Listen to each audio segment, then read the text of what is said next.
അടുത്തിടെയായി Saudi വനിതകൾ നിരവധി ചരിത്രങ്ങൾ തിരുത്തിക്കുറിക്കുകയാണ്.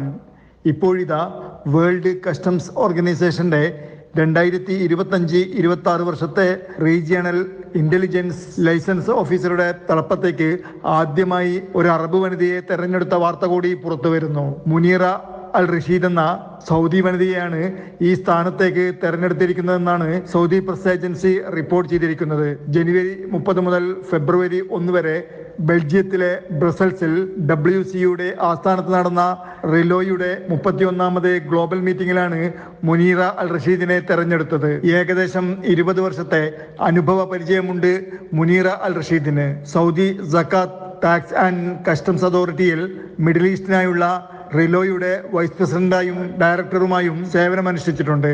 മിഡിൽ ഈസ്റ്റ് മേഖലയിലെ 11 പ്രാദേശിക സൗദി അറേബ്യൻ ഓഫീസുകളെ പ്രതിനിധീകരിച്ച് വിവിധ മീറ്റിംഗുകളിലും കോൺഫറൻസുകളിലും വർക്ക്ഷോപ്പുകളിലും മുനീറ അൽ റഷീദി പങ്കെടുത്തിട്ടുമുണ്ട്. സൗദി വനിതകൾ വിവിധ മേഖലകളിൽ ചരിത്രം തിരുത്തിക്കുറിക്കുന്ന നേട്ടങ്ങളിലാണിപ്പോൾ. Jafar Ali Palakkode, Mathrubhumi News, Saudi Arabia.